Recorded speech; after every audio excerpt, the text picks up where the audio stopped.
Post nasal drip বা PND যাকে সংক্ষেপে বলা হয়, এটা আমাদের ঠান্ডা লাগা বা সর্দি কাশির বা আমাদের শ্বাসতন্ত্রের এক ধরনের সমস্যা। মূলত এতে কি হয় না, নাকের পেছনের দিকের গলাতে শ্লেষ্মা ঝরতে থাকে এবং তার জন্য আপনাকে কিন্তু বারবার একটা গলা পরিষ্কার করার জন্য গলাতে জোর দিতে হয় অথবা আপনাকে বারবার কাশতে হয়, যাতে করে সেই গলাতে যে কিছু একটা লেগে রয়েছে সেটা যেন চলে যায়। তার জন্য একে আপার এয়ারওয়ে কাপ সিনড্রোমও বলা হয়ে থাকে। এই পোস্ট নেজাল ড্রিপের সমস্যার জন্য আপনাদের এই গলাতে সবসময় একটা অস্বস্তি বা গলাতে সবসময় একটা মনে হচ্ছে যে শ্লেষ্মা লেগে রয়েছে, এই টাইপের একটা সেন্সেশন তো হয়ই।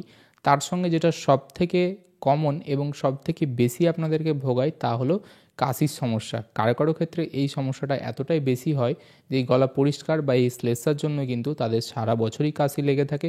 সারা বছরই মনে হয় যেন গলাতে কিছু আটকে রয়েছে এবং গলা ঠিকঠাক পরিষ্কার হচ্ছে না বা সেই কফ যেন কিছুতেই বাইরে বেরিয়ে আসতে চাইছে না। এই টাইপের সমস্যাগুলোতে যারা ভুগছেন তারা হয়তো অনেক ওষুধ খেয়েছেন, মেডিসিন খাচ্ছেন, কিন্তু এর পার্মানেন্ট সলিউশন পাচ্ছেন না। আজকের এই ভিডিওতে আমি আপনাদেরকে সব থেকে কার্যকর যেগুলো বেস্ট হোমিওপ্যাথিক মেডিসিন রয়েছে এই পিএনডি সমস্যার জন্য সেগুলো সম্পর্কে জানাবো। তাদের কী কী সাইন অ্যান্ড সিমটম লক্ষণ থাকলে আপনারা সেই ওষুধগুলো ইউজ করতে পারবেন, কোন কোন পোটেন্সি শক্তি বা ডোজ ইউজ করলে সব থেকে ভালো রেজাল্ট পাওয়া যাবে, এই সমস্ত ব্যাপারে আপনাদেরকে বিস্তারিত জানাবো। এই সমস্যার এই ওষুধগুলোতে যাওয়ার আগে আমাদেরকে কিন্তু সংক্ষেপে পোস্ট নেজাল ড্রিপ বা এই টাইপের সমস্যাতে যারা ভুগছেন তাদের কী কী সাইন অ্যান্ড সিমটম লক্ষণ এবং কী কারণ সেগুলো সংক্ষেপে জানা প্রয়োজন।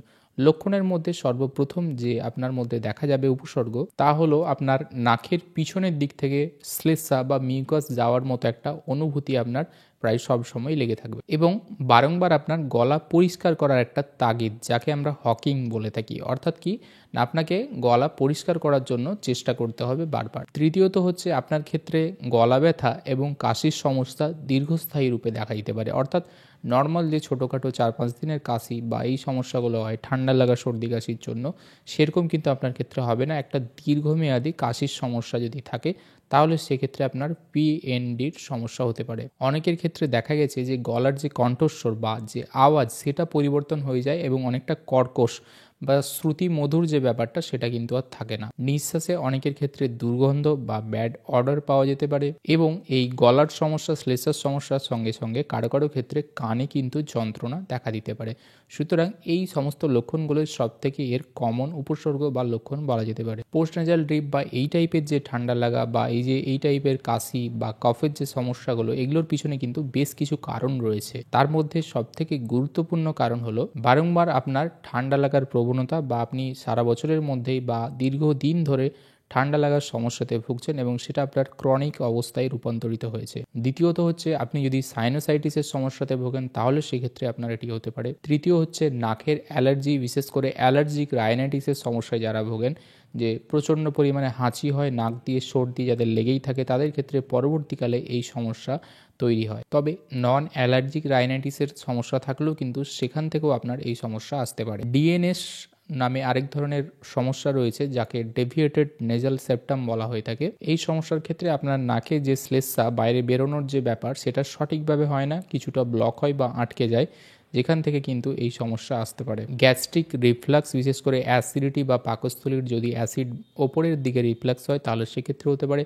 বাচ্চাদের ক্ষেত্রে মনে রাখবেন যে বাচ্চাদের নাকে যদি কোনো কিছু আটকে যায় বা কোনো কারণে যদি ব্লকেজ তৈরি হয় তাহলে তাদের ক্ষেত্রে সেই সমস্যা হতে পারে। এছাড়া আবহাওয়ার পরিবর্তন, বিশেষ করে ঠান্ডা ওয়েদার, শুষ্ক বাতাস, এই সময়গুলোতে কিন্তু আপনার এই সমস্যা বাড়তে পারে এবং বেশ কিছু মশলাদার খাবারের থেকেও, যেগুলো বেশি ভাজাভুজি বা যেগুলোতে একটু গন্ধ বেশি থাকে, যেগুলো একটু উত্তেজক টাইপের খাবার হয়, সেগুলোর মধ্যে থেকেও কিন্তু আপনার এই সমস্যা তৈরি হতে পারে। এবারে এই সমস্যার জন্য সেরা যে হোমিওপ্যাথিক ওষুধগুলো রয়েছে সেগুলোর লক্ষণ উপসর্গ একে একে আমরা জেনে নেব। সর্বপ্রথম যে ওষুধটির কথা বলবো সেটা হলো হাইড্রাস্টিস। এই সমস্যাতে যারা ভুগছেন, হাইড্রাস্টিস তাদের জন্য বলা যেতে পারে one of the best medicine বা একদম 1 নম্বরেই এর অবস্থান হতে পারে। এক্ষেত্রে আপনার যে মিউকাস তৈরি হবে সেটা কিন্তু একটু পুরু টাইপের হবে, দড়ির মতো, এবং এটা একদম আঠালো হবে, অর্থাৎ কোনোভাবেই আপনি একে বাইরে বের করতে পারছেন না।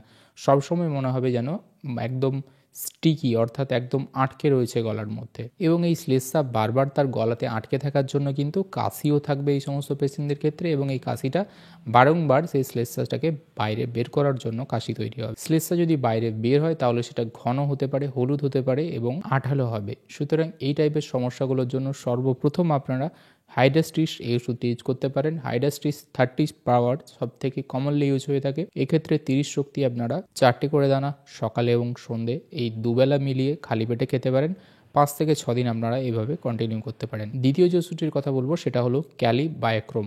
ক্যালিবায়োক্রোম ওষুধটি সব থেকে কার্যকর হবে সাইনোসাইটিসের সমস্যা যাদের রয়েছে, তার সঙ্গে যদি আপনার পোস্ট নেজাল ড্রিপের সমস্যা থাকে বা এই টাইপের সমস্যা বা শ্লেষ্মা বা কফ গলায় আটকে রয়েছে সমস্যা তৈরি হয়, সেক্ষেত্রে ক্যালিবায়োক্রোম সব থেকে কার্যকর। মিউকাস যেটা হবে সেটা ঘন হলুদ অথবা সবুজ টাইপের হতে পারে এবং গলায় সমস্যার সঙ্গে সঙ্গে পেশেন্টের এক্ষেত্রে সাইনাসের যেহেতু প্রবলেম থাকে সেজন্য কিন্তু ওভারঅল টোটাল ফেসে একটা প্রবলেম থাকে, সাইনাসগুলোতে ইনফ্লামেশন তৈরি হয় এবং এই জন্য কিন্তু মুখে চোখে কপালে এই জায়গাগুলোতে তার সমস্যা কিন্তু একটা ভারী ভারী ভাব অনুভূত হয়। তার সঙ্গে গলায় কাশি বা যে শ্লেষ্মাটাকে বের করানোর যে তাগিদ সেটাও থাকে, অর্থাৎ পোস্ট নাজাল ড্রিপের সমস্যা তার সঙ্গে সাইনোসাইটিস। সেক্ষেত্রে ক্যালিবায়োক্রোম আপনারা 30 শক্তি দিনে 2 বার 4টে করে দানা খেতে পারেন এবং এইভাবে আপনারা 1 সপ্তাহ কন্টিনিউ করতে পারেন। তৃতীয় যে ওষুধের কথা বলবো সেটা হলো কোরালিয়াম রুব্রাম। কোরালিয়াম রুব্রাম ওষুধটি সবথেকে কার্যকর তাদের ক্ষেত্রে যাদের এই যে শ্লেষ্মা গলার মধ্যে আসছে সেটা প্রচুর পরিমাণে হবে, অর্থাৎ এই শ্লেষ্মার পরিমাণ এতটাই বেশি যে তার সারাদিনই অস্বস্তি লেগেই রয়েছে এবং সারাদিন ধরেই কাশি হচ্ছে এবং এনার যে কাশিটা হবে সেটা কিন্তু ড্রাই বা শুকনো টাইপের কাশি হবে এবং কাশির সঙ্গে কিন্তু অতটা কফ বা শ্লেষ্মা তিনি বের করতে পারবেন না এবং এই পেশেন্টদের মনে হয় যে তারা যে শ্বাস প্রশ্বাস নিচ্ছেন তার যে বাতাসটা যখন বাইরে যাচ্ছে বা ভেতরে আসছে তখন সেটা খুব ঠান্ডা অনুভূত হয়, অর্থাৎ একটা কোল্ড লাইক সেন্সেশন হয়। তার সঙ্গে এই প্রচুর পরিমাণে শ্লেষ্মা বা মিউকাস যদি গলার পেছনের দিকে যায় তাহলে সেক্ষেত্রে আপনারা এই সমস্যার জন্য কোরালিয়াম রুব্রাম 30 শক্তি দিনে 2 বার 4টে করে দানা খেতে পারেন এবং এইভাবে 5 থেকে 7 দিন কন্টিনিউ করতে পারেন। চতুর্থ যে ওষুধের কথা বলবো সেটা হলো ন্যাট্রামিউর।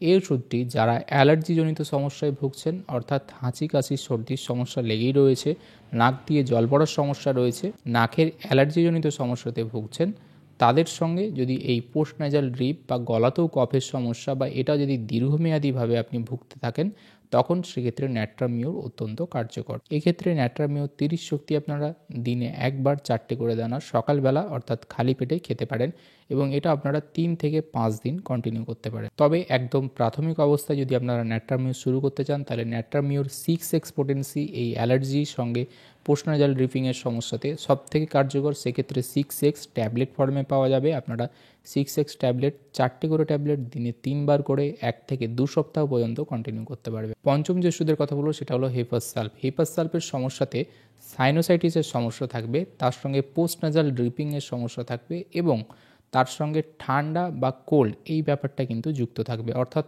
যখন ঠান্ডা ওয়েদার হচ্ছে, ঠান্ডা বাতাস বইছে তখনই আপনার এই সমস্যাগুলো সব থেকে বেশি হচ্ছে। এক্ষেত্রে আপনার গলাতে তো শ্লেষ্মা রয়েছে, তার সঙ্গে ক্রমাগত বা অনবরত হাঁচির একটা সমস্যা হবে, ঘন ঘন নাক দিয়ে জল পড়ছে এইরকম সমস্যা হবে এবং এই সমস্ত সমস্যাগুলো আপনার ঠান্ডা বাতাসের সংস্পর্শে আরও বৃদ্ধি পাবে। এই টাইপের লক্ষণ থাকলে সেক্ষেত্রে হেপাস সালফ 30 শক্তি আপনারা দিনে 2 বার 4টে করে দানা খেতে পারেন খালি পেটে এবং এটাও আপনারা 5 থেকে 7 দিন কন্টিনিউ করতে পারেন। 6 নম্বর যে ওষুধের কথা বলবো সেটা হলো ন্যাট্রামপস। এই পোস্ট নাজাল ড্রিপিং বা গলায় কিছু আটকে রয়েছে শ্লেষ্মা, এর জন্য কিন্তু আরেকটা কারণ যেটা আগেই বলেছিলাম যে সেটা হচ্ছে অ্যাসিড রিফ্লাক্স বা গ্যাস্ট্রিক সমস্যার জন্য, অর্থাৎ আপনার এই পোস্ট নাজাল ড্রিপিংয়ের সমস্যা রয়েছে তার সঙ্গে যদি গ্যাস অম্বল অ্যাসিডিটি বা এই অ্যাসিড রিফ্লাক্সের সমস্যা থেকে থাকে সেক্ষেত্রে ন্যাট্রামপস সব থেকে কার্যকর।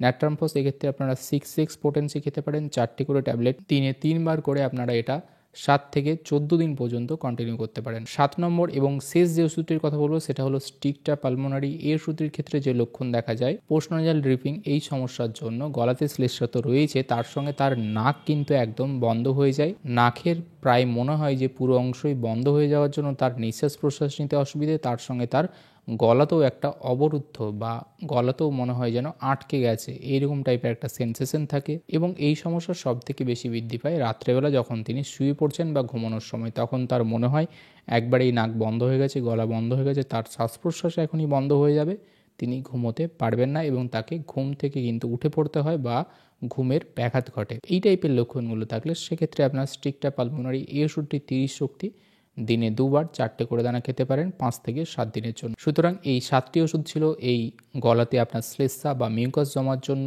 সব থেকে কার্যকর হোমিওপ্যাথিক ওষুধ। আপনারা এই ওষুধগুলো লক্ষণ অনুযায়ী ইউজ করতে পারেন। আজকের ভিডিওটি এই পর্যন্ত হলো বন্ধুরা। আশা করি ভিডিওটি আপনাদের ভালো লেগে থাকবে এবং উপকার আসবে। ভিডিওটি যদি ভালো লেগে থাকে এবং উপকার আসে তাহলে অবশ্যই লাইক করবেন, কমেন্ট করবেন এবং শেয়ার করবেন আপনাদের বন্ধুবান্ধবদের সঙ্গে। এবং আমার চ্যানেলটি যদি এখনও সাবস্ক্রাইব না করে থাকেন তাহলে অবশ্যই চ্যানেলটি সাবস্ক্রাইব করে বেল আইকনটা প্রেস করে দেবেন, যাতে করে পরবর্তীকালে এইরকম health related, homeopathy related informative video upload হওয়ার সঙ্গে সঙ্গে আপনারা নোটিফিকেশান পেয়ে যান। দেখা হবে পরে আবার এরকম একটি ভিডিওতে। ততদিন ভালো থাকবেন, সুস্থ থাকবেন। ধন্যবাদ।